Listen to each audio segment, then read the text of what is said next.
3, 2, 1.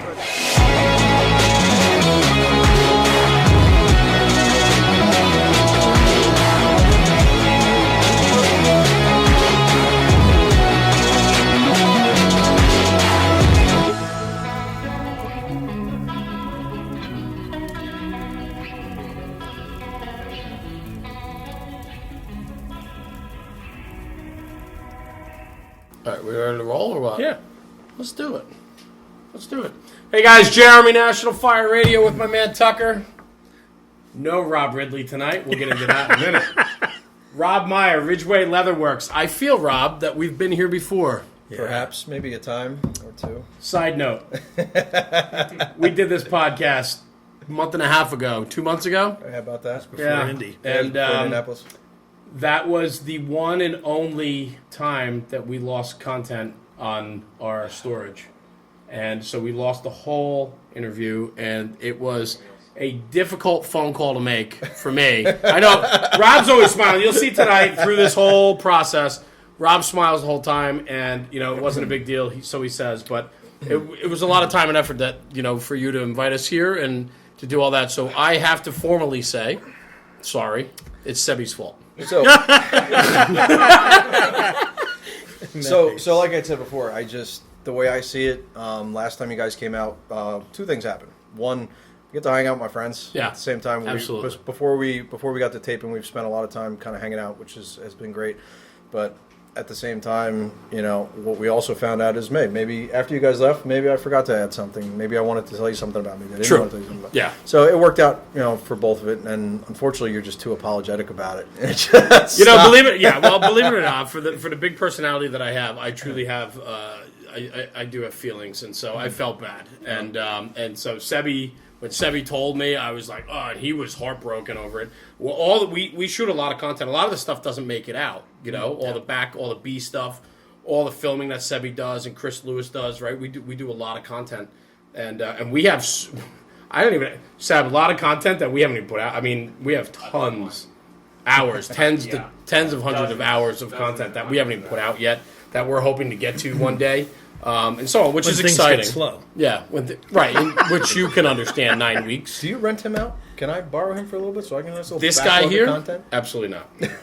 He's very busy. We keep him fully busy. I'll pay you double. For everybody listening or watching, Sebi Sebastian is our. Without him, we're nothing. Sebi does all the tech for us, and We got per diem Chris. well, without a doubt, I mentioned it before, but I don't want to give him too much attention. And Chris is a good guy, though. Chris is fantastic. He sends his love. He sends his love. We called him right when we pulled in. We were on the phone with him. I'll send him a radio strap. There you go. It's beautiful. But Rob, thanks for having us again, brother. Thank you for coming back. You and your wife Tina, who has become a good friend as well. You guys are awesome, and all the guys here, and we'll get into all of them in a little bit. But I mean, this is awesome, brother. And like you said, I'm honored to be here once again. And you're right; it opens up the door for us to get together with our friends and to crack a beer and to tell some stories. Mm-hmm. But what's exciting for me is I think it's so important for guys like you, with National Fire Radio, with tradition and culture, and what we try to represent. I think you're very much a part of that in the leather work end, right? We were talking about it before. We hit on it before when we were shooting some other content about the traditional side of leather. And, you know, I think it's always going to be around. Yes. And I think it's important. And, you know, and so for us to be here to show off the process and to talk about your backstory and how you got here, awesome, brother. So thank you for having us. But let's roll into it, man. Maybe a little background about Rob Meyer, man. How did we get here? I mean, you're a career fireman, right? Yep. But then the leather business, right? I mean, let's hop into it. So the leather business kind of happened, I don't want to say by chance, but really just because of my dog. And really what happened was I had a Doberman. We got him as a puppy. As he started to get a little bit older, you know, Doberman's a big mean dog. I wanted a nice mean collar for him. So shopping around, I'm looking at these leather shops that do dog collars, and they wanted, to me, or my eyes at the time, they wanted quite a bit of money for the dog collar that they sold. So I love my dog to death. I knew damn well as a 1-year-old puppy he was going to destroy it right away. So with that, I said, just like most firefighters do, is I bet I can make something like that. I mean, and to me, looking back at it, That's no difference why when you go into a firehouse, you'll see a grinding wheel, you'll see a welder. Workshop. Because when you get a bunch of guys together and you give them a problem, yeah, we'll make something to fix it. So that was the same thing. So I said, you know what, I'll make them a collar. I'll see if I can make them a collar for less than what, or about the same price at what they were selling the collar for. I just started spending hours and hours, tens, hundreds of hours on YouTube, leatherworker forums. I bought my first set of tools, first set of materials, and really just kind of went step by step. That first collar that I made for him took about 4 months. And that was really just moving at a snail's pace, making sure that every step that I do, I know exactly what I'm doing. And my first collar for him was exactly what I was looking for. It was the 12-gauge shotgun collar that I actually offer today, too. That's cool. So, yeah. How long did that last? The collar, I have it floating around in the shop, actually. So obviously the dog didn't chew it up, and it lasted. He beat it up pretty hard. Yeah. He did beat it up pretty hard. So backstory for Jaeger, he's obviously my mascot. Yeah, I was going to mention that. That's cool. We did lose him at an early age, unfortunately. But I think everything, at least that I do, everything I stamp my logo on is kind of like a tribute to him, and that's like he's the reason why I'm in the shop. I have these relationships now. It all started with him. So yeah, he beat it up. It still looks good, though. Look at that. It's Oh, leather. it's fantastic. Leather's an Absolutely. adorable product. But yeah, he did just through trial and error and kind of figuring my way through. I made him his first collar, and he had a couple more to follow after that. And What'd you say? It took 4 months?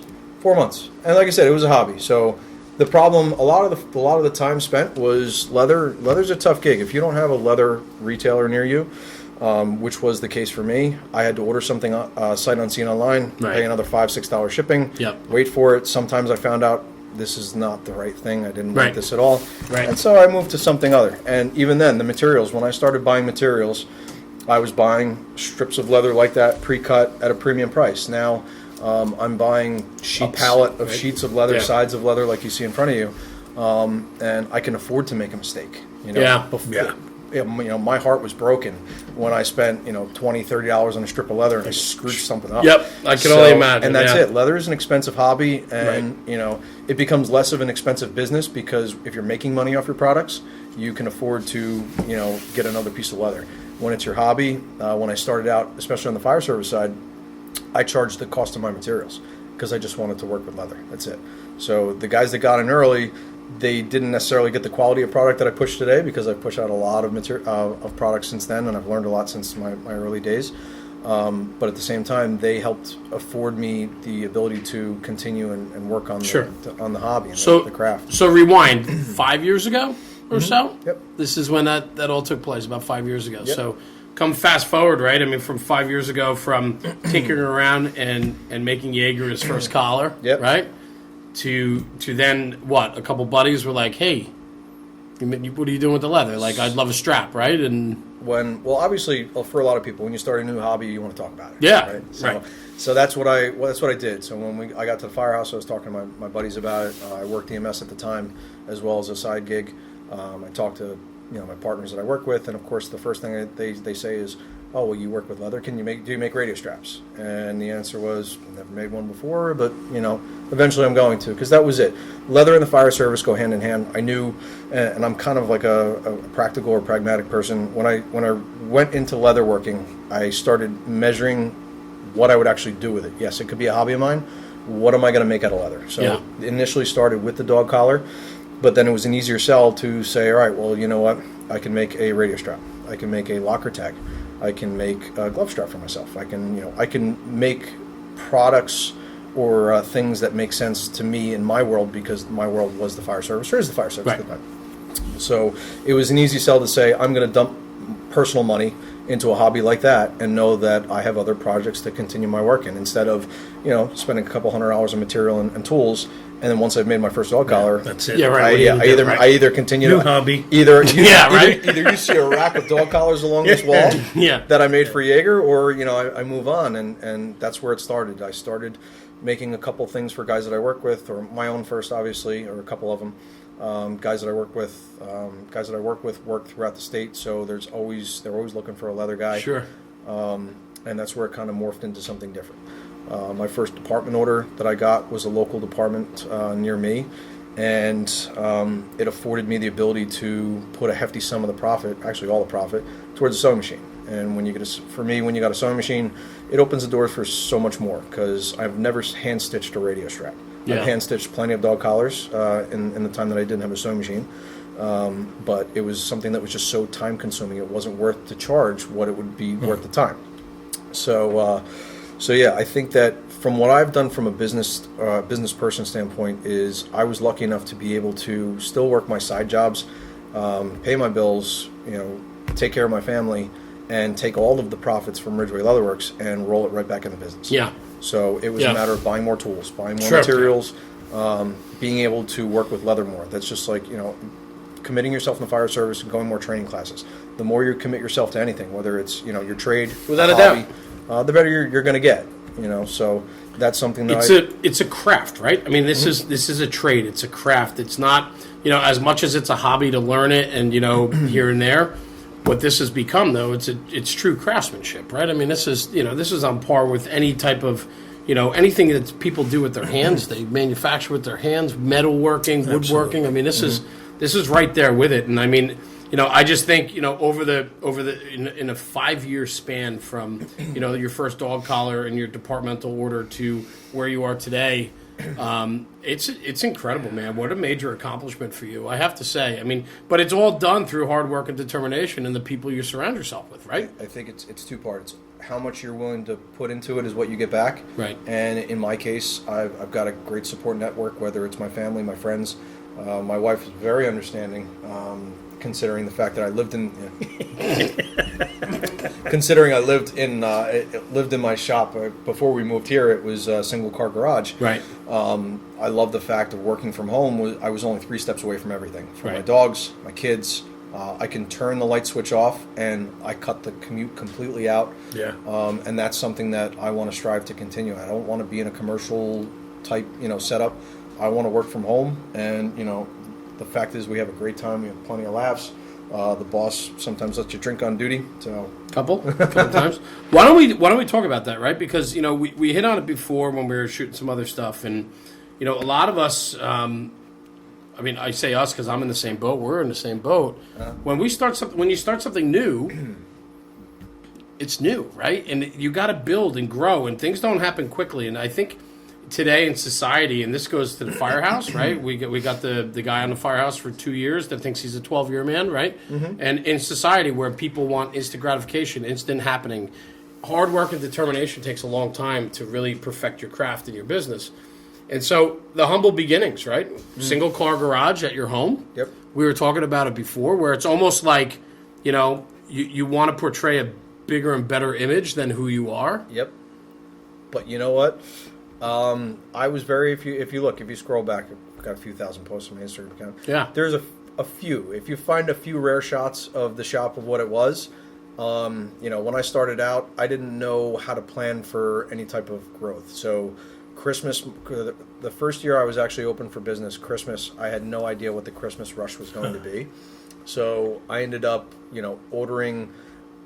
falling behind, ordering a bunch of material right up to before Christmas. I got all my orders out ahead of time, thankfully.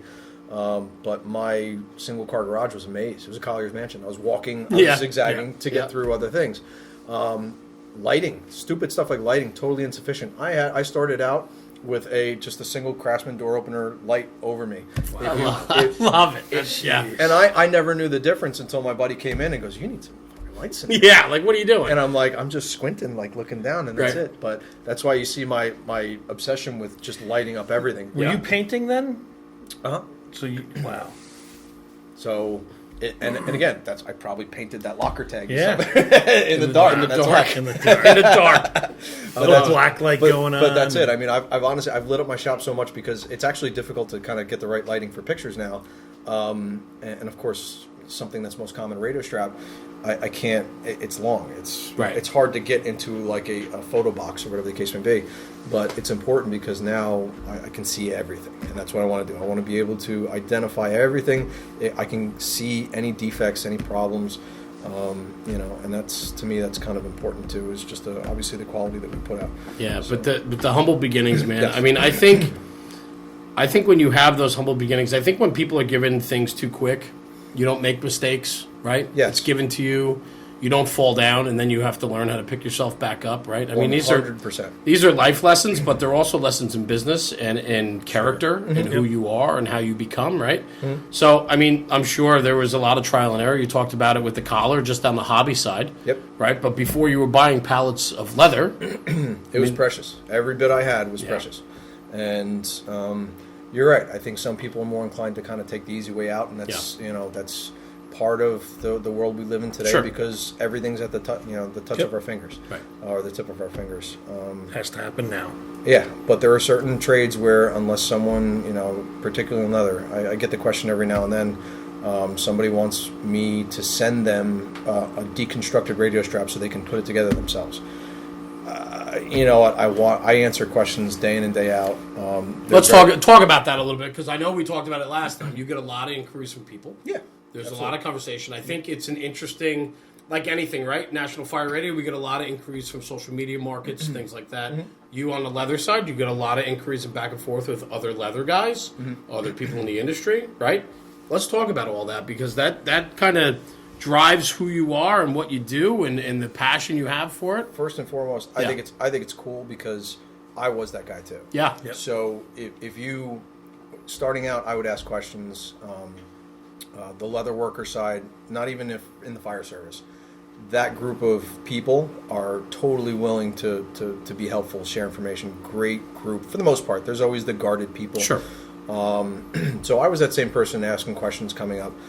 Some people answered, some people didn't. The people that answered, or the people that didn't answer, for whatever reason, I get it. Sometimes maybe they're inundated with questions. They're like, enough, you figure it out on your own. The people that did answer me with nothing but appreciation for the people that either helped me coming up, or even the guys that started kind of alongside or on the same time with me, where we shot back and forth, tossing ideas. I think that there are some people, and it's kind of easy. It's easy to figure out which ones want help and then want to figure it out on their own, and then people that want to do the work for them. Yeah. And I'll help you to whatever degree you hit that mark. And once I figure out that you're asking me very detailed questions about, could you send me this product without you putting it together so I can do it for myself, they kind of want to just steal the pattern. Right, and you know what? Craftsmanship is yours. You own it, right? Yeah. This is your trade. I mean, this is who you are.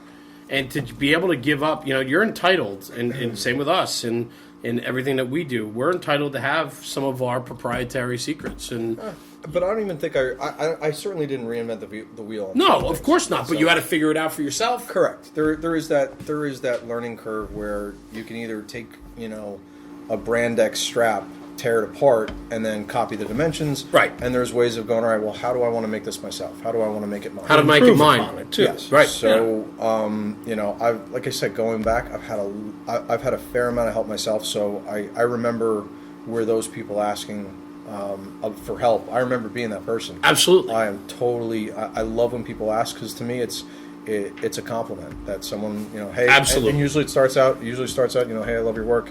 I got a question. How do you paint like you paint in your videos?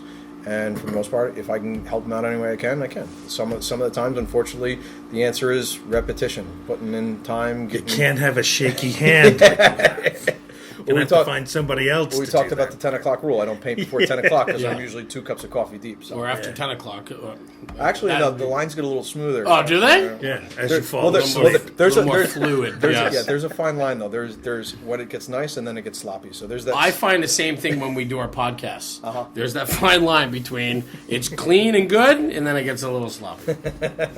But anyway, so we're sitting here in your shop. Yeah. Your shop has come a long way from a one-car garage, right? So this is what, within the last year or so?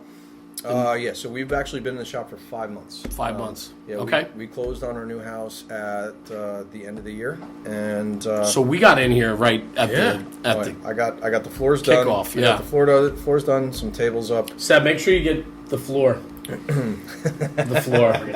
There was a lot of. I remember. Listen, we're social media guys, right? I remember when you posted the floor. That probably was one of your best posts you've ever had. No, but I'm something I had nothing to do with. I know. No, you did. You had the idea.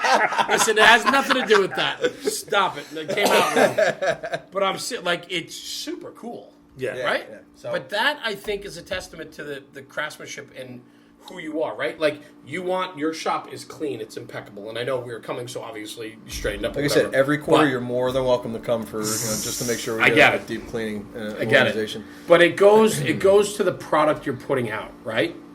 It's a beautifully done, clean shop. You take a lot of pride. Your guys that help you down here take a lot of pride in this shop. And it goes to show that when you have a floor like this and a backdrop like this and the workbenches you have and so on, it's a testament to the product you're putting out. It's yes. Yes. I mean, to me, everything I've done here is something that I wanted to continue to remind myself that it's not a job. It's something that when I come down here, awesome. When I come down here, I want to feel like this is the coolest shop in the country. Yep. And I feel that way. And I spending money on doing the floors like this.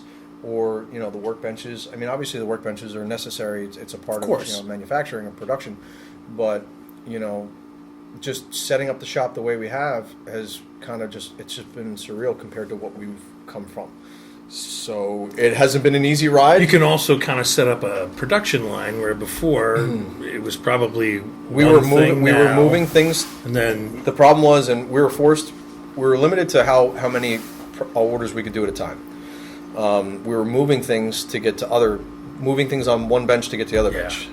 Things that were drying we couldn't touch, or they ended up in my house simply because I didn't have the room. She's laughing over in the corner.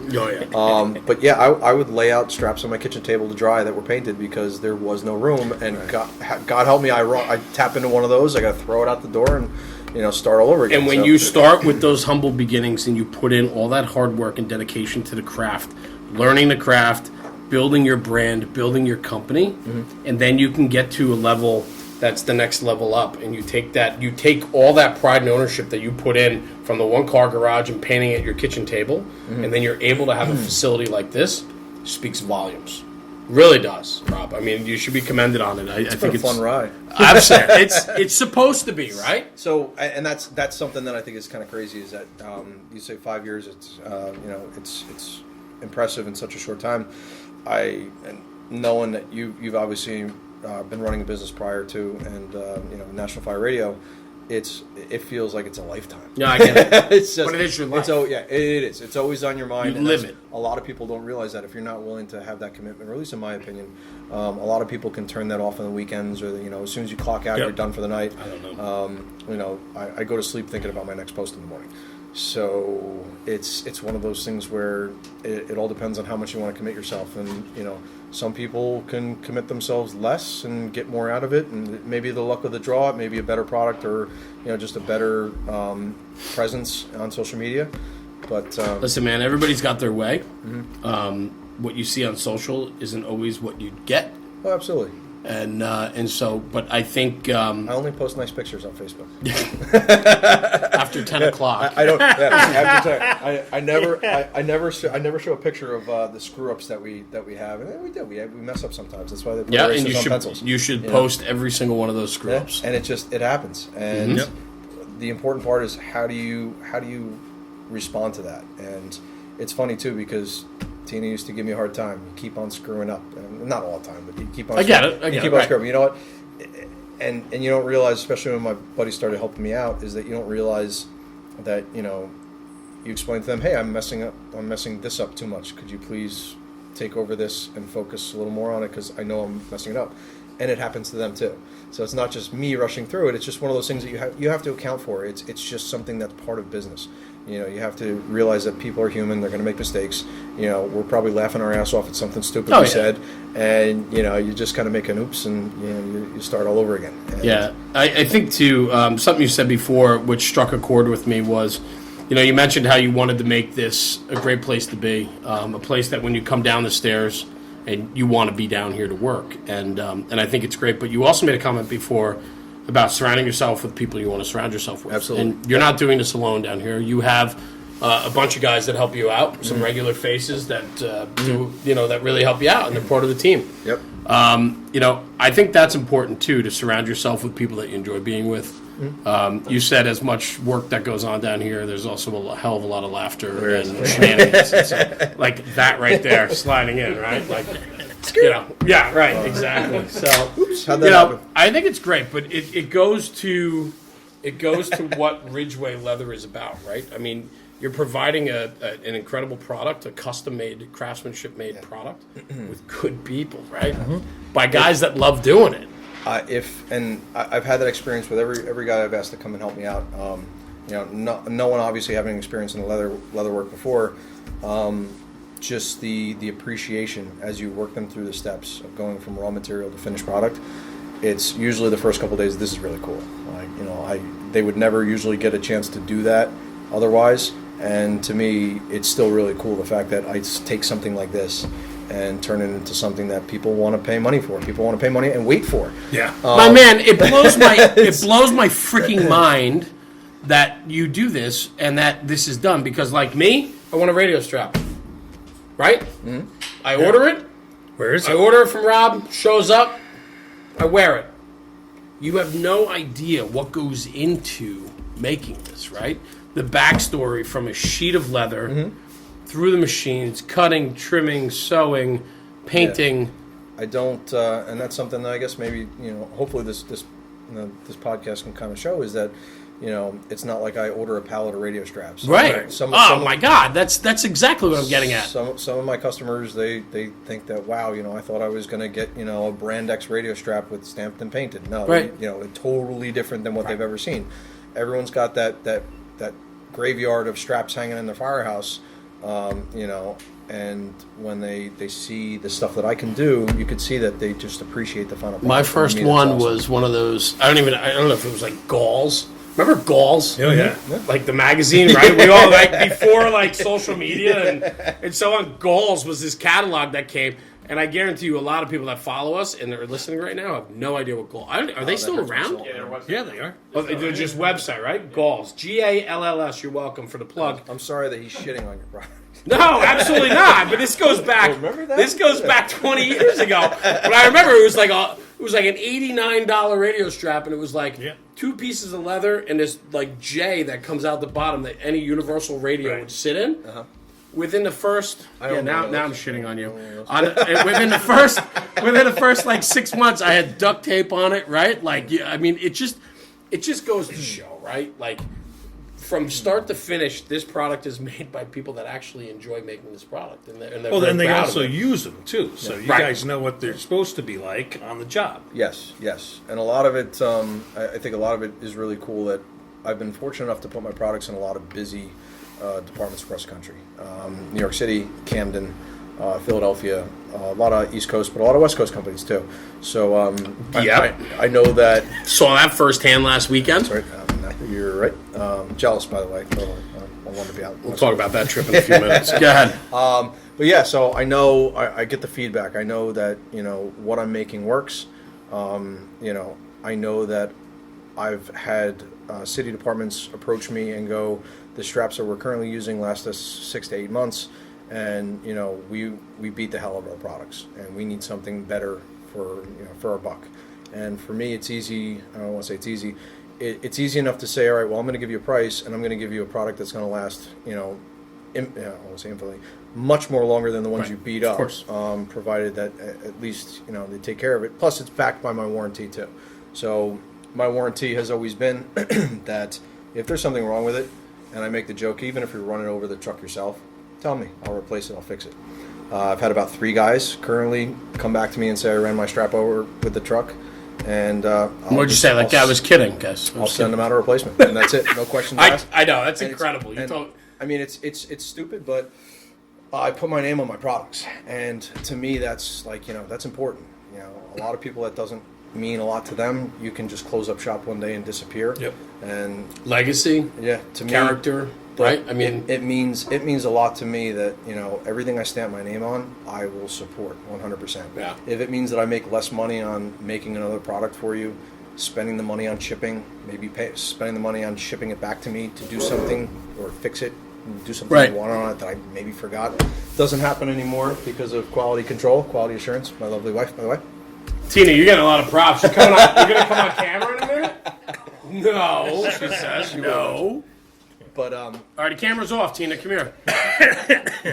but yeah, so that's something that means a lot to me. It's important. I think it's something that's maybe lost in some companies, big or small, it doesn't matter. But it's not. The whole pride factor. Yes, it's not about the bottom line. I mean, I'm fortunate enough to be in a position where, if we screw something up, I'm not crying that piece of leather is gone. Doesn't that parallel the firehouse, though? Like that belief that, taking the easy way out doesn't work. The belief that, character and hard work and dedication and so on. I mean, we talk a lot about that on our podcast, right? When we talk with different guests, when we talk about the firehouse tonight, we're not even talking about fire. We're talking about radios, right? And radio straps and leather work and so on. But I always find these parallels when we meet with guys like you. And I mean, you're a career fireman, 15 years. You just said, right? 15 years on a line.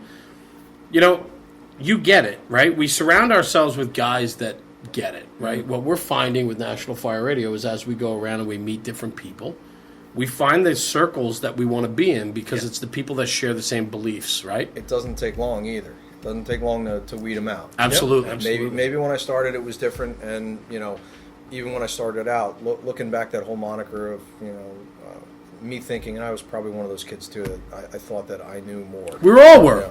And It's what you learn from that. being on the other side of the coin, I am by no stretch of the imagination a senior man, but knowing now and having gone through the experiences that I have, I can certainly see the guys that love the job, Right. the guys that want to put the extra effort in, and then the guys that just want to Just show putting up. their time in. Yeah, put in their time or just show up and bitch.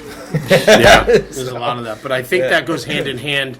It all comes down to, it's not just the firehouse, it's the individual character, right? Yep. It's the individual person, it's how the person carries themselves, and that translates through typically the firehouse and then through their personal life and then into a business, right? So I love that connection. I love that connection all the time. What I really like is when we go to shows. So when we go to shows, Yep. we get to Meet and greet. meet and greet, but get to and I try to convey whatever I can on social media. But you really can't get a grasp of either how much fun we're having in the shop when we're working, or when we're out there, especially when we're surrounded by other good fire service companies. We have a blast. I had a blast in FDIC, and I spent a lot of time away from the booth because I just wanted to go and meet the guys that I've never got a chance to meet. And luckily enough, I had the support there. I feel bad some people would show up in the booth and I'm not there, but it's We got the same thing. it's no guarantee that I'll be able to see these people ever again.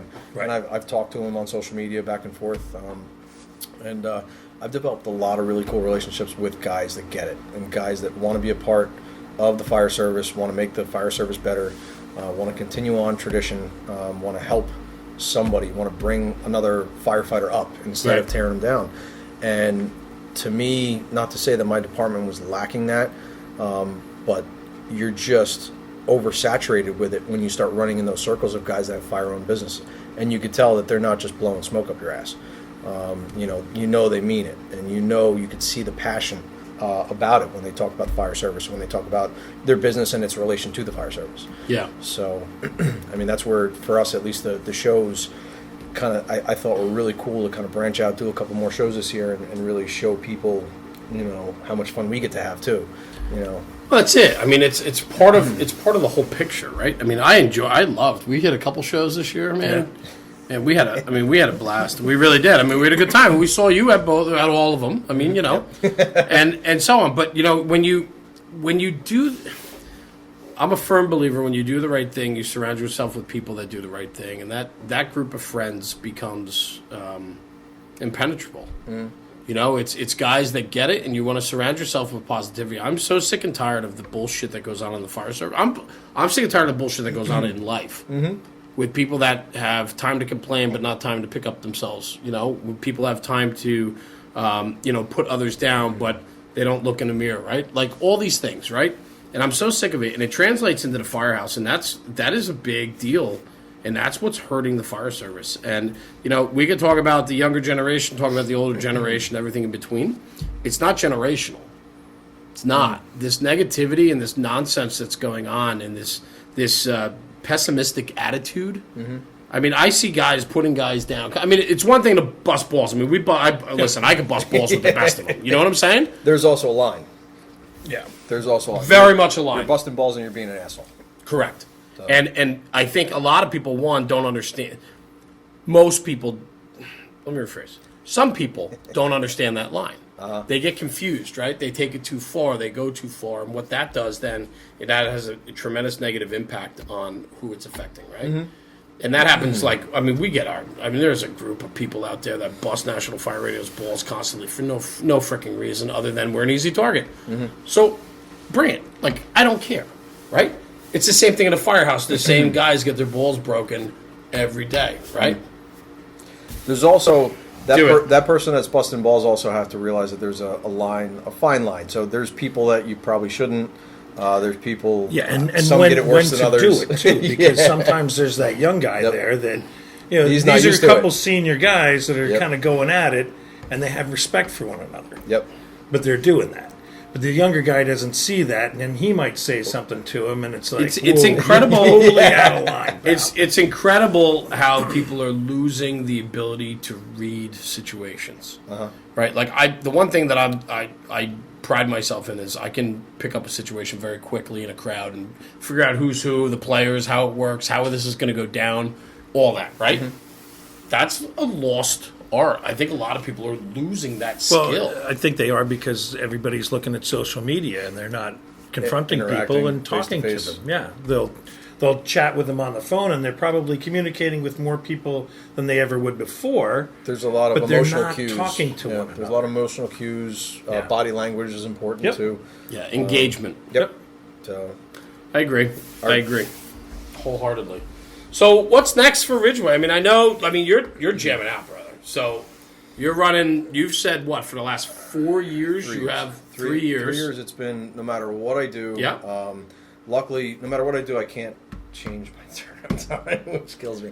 But actually, to me, like I said, it's a badge of honor. People are. I've never been busier, and they're still coming around. Whenever I get to a point where we're feeling in a good spot, another big order comes through or another show comes up. So, like I said, this show is the shop's still in its infancy. Sure. We really have just scratched the surface of what we can actually do in this place. Yeah. So I'm looking forward to the next couple months, and after the show in Maryland next week, that's it for shows until Wildwood in September. So we got a couple months, kind of just cruising, knocking out orders, and seeing what we could really do. Yeah, you got a whole expansion wall over there. Well, I can see. There's the corner over there. It's going to be Ridgeway Taps and Straps, so that's kind of roped off for the bar once we get that in. But after that, we got room for expansion. When's that? When is that podcast? That. I mean, the christening of that. We're in Taps and Straps. For a party. Yep, Taps and Straps. I love that. I love that. I mean, You got a guest room, right? All right. I'm gonna need it that night. But yeah, so right now it's kind of just finding time for life, finding times for my family. That's that balance, right? To me, that's important. Yeah. Work, obviously, I'm very lucky to have a great schedule. 24/72 is great, but at the same time, it's still a long time. Something always breaks. Something goes wrong while I'm always away. But I mean, for the most part, it's just a matter of seeing where we are in the next 6 months, 1 year. I don't foresee anything really shaking up the industry. I do have plans of my own to do separate things or different things. Good for you. A little more research and development, product testing, but like I said, it's just we're doing really well for ourselves, and I think that's important too, to have a vision, right? Like you guys are doing very well, but you got to always constantly be pushing and growing and so on. Well, I've always operated on a tail of cautionary growth. And I know we've probably talked about it before, but when I started, I think there's personalities that want to make it big out the gate. Without a doubt. My tale of caution was seeing a leather guy, it was in Jersey, I believe. He started out, never met him, saw his website, thought it was cool, long before leather was an idea in my life. I just went back to his website every now and then, saw his turnaround time was 3 to 4 weeks, then it was 4 to 8. It was 8 to 12, 16 weeks, and then the website was shut down. So I saw that, and it burned in my memory that I don't want to be that guy. Right. I don't want to be over inundated. I want to grow. I want controlled growth. I want to be able to control it without finding myself underwater. Like, to me, that was the biggest kind of thing that, I don't want to say put the fear into me, but it kept me on the straight and narrow of saying, I want to be able to control how this business grows. Yeah. I want to be able to, and it's a part-time job, but it's a full-time job. Sure, of course. So, But if you also put out a good product and people know that product, they're willing to wait for it. yes.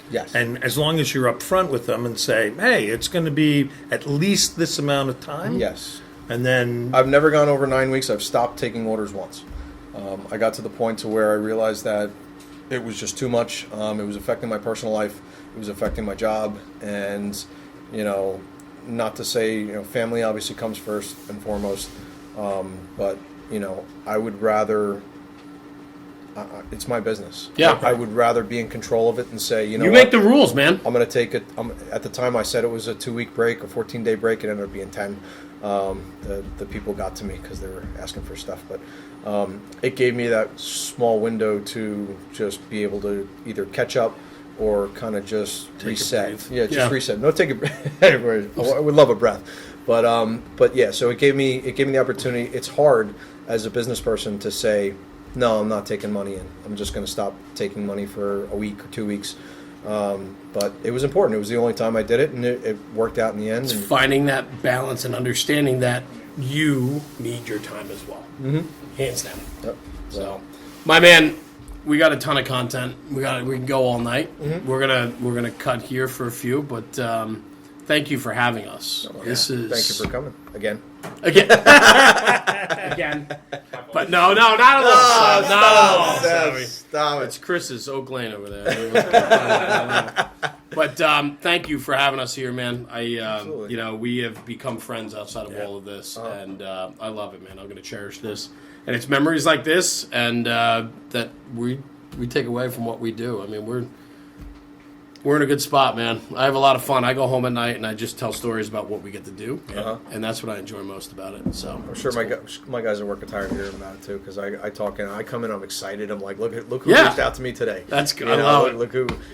Look what chat group I'm in. It's one of those things where, I could never imagine. I'm sure that the sentiment is echoed is that I could never imagine 5 years ago that I was a fireman 5 years ago. Working a couple side jobs, and even when I started leatherwork, I would never imagine that I could have just all this exposure to not only social media figures, but popular fire service figures just in general that have had a lifetime of respect from the fire service in general.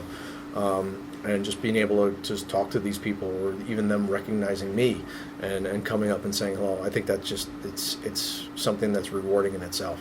Hard work, determination, character, it matters. Jeremy, National Fire Radio.